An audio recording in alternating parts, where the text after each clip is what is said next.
Yep. I know that it's been like 6,000 years since I've uploaded a video. And for those of you that don't know me, I used to make travel content because I was traveling. I have not traveled in quite some time. You know what I have been doing? I've been reading a lot of books, and I have been making book talk content on TikTok for a good minute, and I decided that I miss long form content. So I am here on YouTube, and I have been debating whether or not to start my YouTube channel back up for months, specifically to talk about books. And I know that I'm gonna lose a solid amount of people that were initially following me for my traveling content, but you know what? I feel like there's a couple people that used to follow me that also read books or are interested in reading books, and maybe I'll pick up some new folks on the way too that are down to talk about books. So that's what we're gonna do. So to jump back into this YouTube channel and talking about books, I'm going to tell you about 10 of my favorite books. Not top 10 necessarily, but 10 of my favorites, and kind of give you a little rundown about what they're about and some like baby reviews. So while you're telling me in the comments how mad you are that I've been gone for such a long time and I had a couple false starts about coming back, I'm gonna jump right into this. And the first book I'm gonna be talking about is Erasure by Percival Everette. Percival Everette recently came out with a book named James, which is a Huckleberry Finn retelling, and it was phenomenal. But I want to talk about Erasure because it was so interesting to me. This book is about a character named Thelonious, but he goes by Monk for short, and he is a very well-educated Black author. Recently in this world, there was another author that came about, and they wrote a book about what it's like being Black called We Lives in the Ghetto. And it gained such notoriety and success that this author, Monk, was pissed about it and decided to kind of write an almost satirical joke of a book also about the Black experience under a pen name. His pen name is Stag R. Lee, and the book within this book that he writes is called My Pathology. This book is funny and sad, to be honest with you, and I think that it's really cool that there is a book within this book that you get to read. I think a lot of authors struggle doing something like this because it gets a little bit messy having a book within a book. But honestly, the execution of this was phenomenal. This book was a finalist for the Pulitzer Prize, and if you are ever interested in adding some authors of color to your library, your personal at-home library, definitely check out Percival Everette and Erasure. The next book is called The Great Alone by Kristin Hannah. I think Kristin Hannah does really great historical fiction. My first book that I read of hers was The Women, and since then I've read so many more of hers, but this one was particularly good in my opinion. This follows the story of a family, a mom, a dad, and a daughter. The family is struggling, and so the dad inherits this cabin and a small plot of land out in the boonies of Alaska in the bush. And the mom and the daughter end up having to essentially just follow him along on his dream to move to the bush and survive the Alaskan wild. The dad suffers from PTSD from the Vietnam War, so you do get some interesting perspective on mental health. But what's really cool about this is seeing the relationship that the mom and the daughter have with the dad through his struggles of mental health and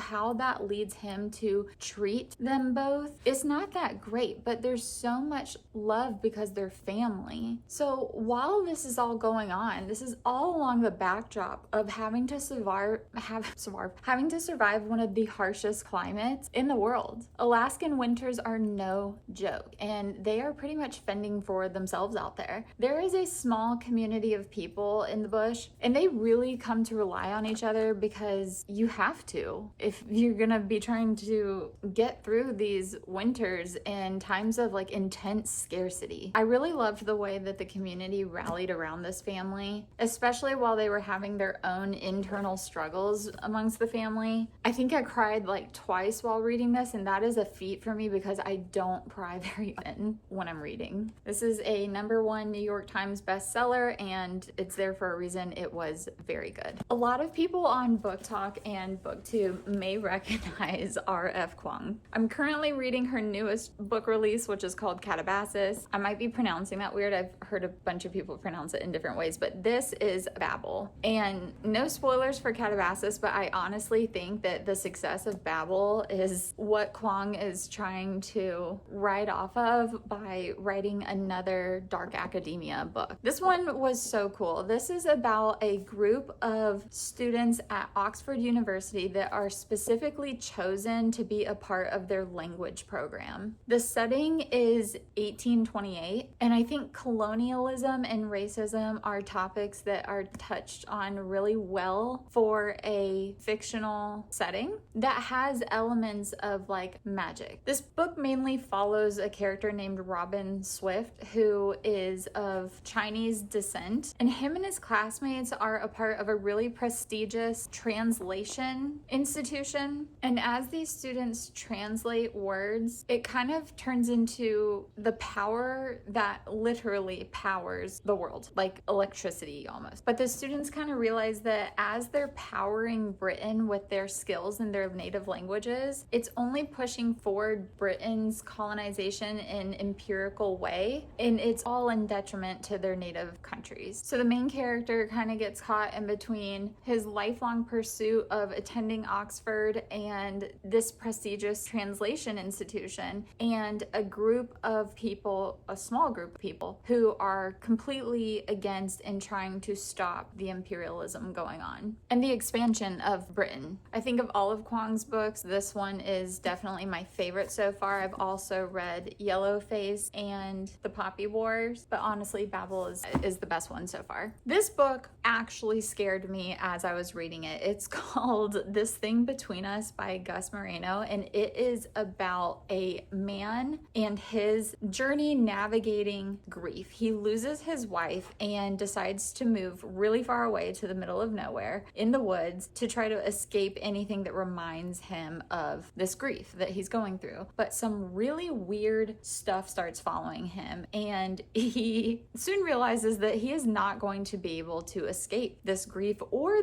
these strange events that keep happening. When he was living with his wife, they bought it's not an Alexa, but it's like an Alexa. And this thing started behaving really weirdly, which is kind of dystopian because you realize like technology is like infiltrating all of our homes and just listening to us all the time, which is, I mean, that's no secret and not a conspiracy. Like phones and everything, like they are listening. I don't know who they are, but the phones are just gathering data about you constantly. And so this like turns into this really strange and uncomfortable technology horror in a way. This book made me cringe. It was so unsettling, which I actually really like in a book. I don't think I've ever had a book make me feel so like honestly freaked out while reading it. This was really cool. It did a good job. If you're in the mood for a relatively short read that is a little bit spooky, man, because we're coming up on spooky season, definitely give this one a shout. This book was devastating. Betty by Tiffany McDaniel is a memoir-esque book, okay? The author wrote this about her grandmother or her mother. I think it's her grandmother. And her grandmother is a half white, half Cherokee person living in the Midwest. The family is also very poor and they have several siblings as well. This book is about poverty, sexism, discrimination, familial unrest, familial love. I mean, this book is a slow read, but every page reads like poetry. I can't recommend this one enough. The descriptions are incredible. I had so many quotes highlighted and written down. I mean, really, I think this book just broke my heart all around. And the familial dynamics are also really heartbreaking. It's really crazy how there can be so much trauma within a family, but they're also still so bonded by their immense love for each other. All I can say is I'm glad I wasn't vlogging while I read this back in the day, because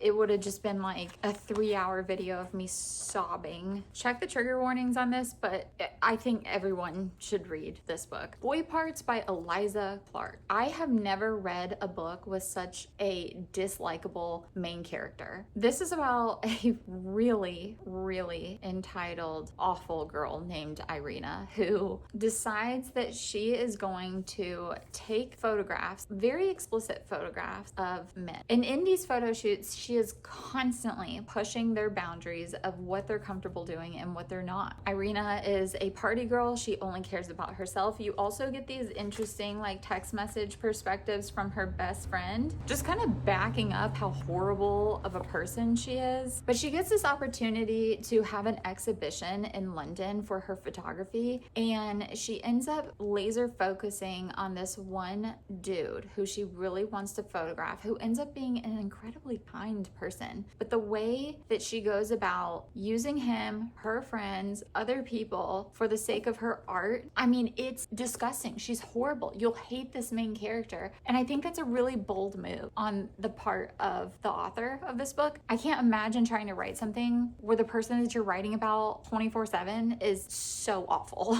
But plus the cover is just so cool. Check this book out. Follow Irina in her downward spiral of horrible madness and let me know what you think. Speaking of madness, this is Perfume, the story of a murderer by Patrick Suskind, and I loved this book. Okay, I know it's a movie. I watched it after I read the book, and I will say this is one of those books that you just got to read the book. The movie does not do it justice, which I actually don't feel that way about every single book. I do sometimes think the movies are better, but take my word for it, the book is better on this one. This follows a guy born in the 18th century slums of Paris. His name is Jean-Baptiste Grenouille, and he has almost a superpower with his sense of smell. This guy can dissect every whiff that he gets down to like the compounds that make up these smells, and it makes people uncomfortable because he can smell where they've been, what they're wearing, who they were with, what they ate. So much information can be gathered for this guy through the sense of smell, and it is alarming. But this is about Jean-Baptiste and his journey to become the best perfumist in the world. This guy is not socially acceptable, and in order for him to create the best smell that the world has ever smelled, he ends up having to do some really heinous stuff. I mean, it's bad. So the story kind of devolves into this like obsession, and it makes you question like, to what extent do you pursue being the best at something or greatness, etc. This book was incredible. I've never had a story move and navigate me through it with the sense of smell ever. It was so cool. Open Throat by Henry Hoke. Okay, I'm going to tell you the premise of this book, and you're not going to believe that it's as good as it is. This book follows the perspective of a mountain lion living underneath the Hollywood sign in California. This book touches on classism and climate change in a way that I thought was so creative. Someone told me that this is a queer book, but I personally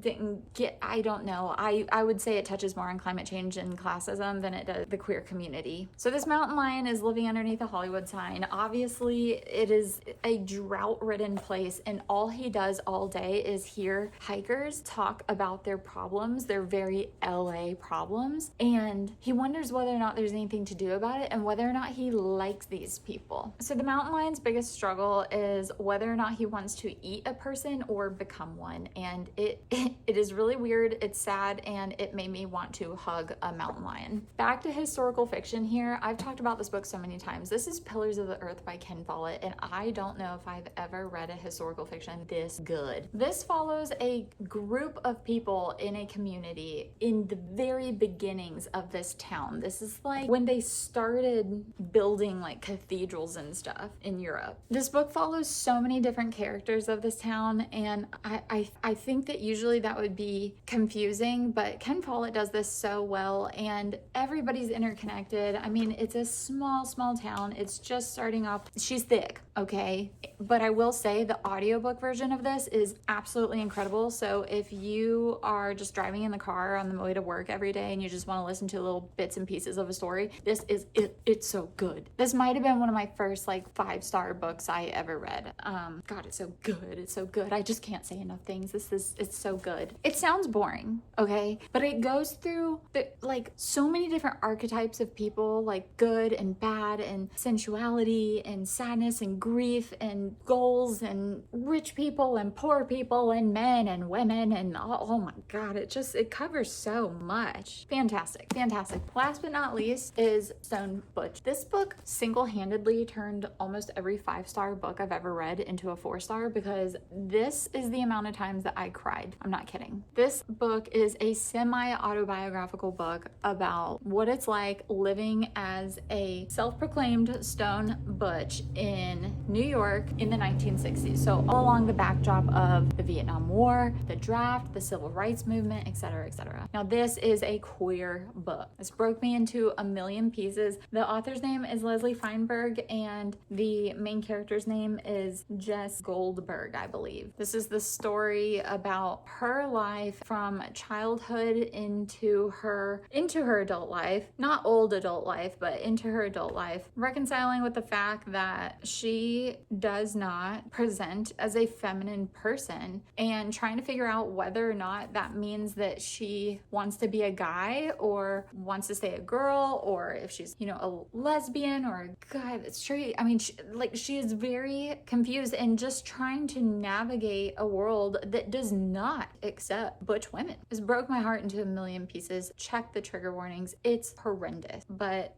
I don't want people to get confused and think that this is like a blanket experience for queer people, because it's not. This is a very specific experience of this person, but it's not so specific that it wasn't also happening to other people, and it's not so specific that there aren't a shitload of people that can relate to this and be hurt by it or find strength in it, knowing that there's someone that relates. I mean, this book is transformative. It's incredible. I will say, just so you guys know, there are people that sell this book on like thrift websites and stuff for like $50. People think this is a really difficult book to get their hands on, but lesliefeinberg.net has this PDF for free, or you can order your own physical copy of this book for cost. So it's like $12. Do not let anyone scam you into buying a $50 or plus copy of this if you're not going for like a first edition or something. Leslie Feinberg made sure that this book was going to be available for free or at cost, depending on which format you take it. Pick this. That's my 10 books. I love them all. There's some recommendations for you. Let me know what your favorite books are. Again, I know I've been gone a long time. I know this is really different content than I usually used to make, but I'm not traveling anymore, and I just like talking about books. Like I said, I make book talk content all the time, and I just wanted to talk about books for longer periods. I don't like my 15-second book reviews, man. I need to be able to gossip. So anyway, subscribe if you're new and you want to see more book content, and if you're old and you're just checking in and saying, hey, I love you, thank you for saying hello, and I miss you, and hopefully I will see more of you. Adios.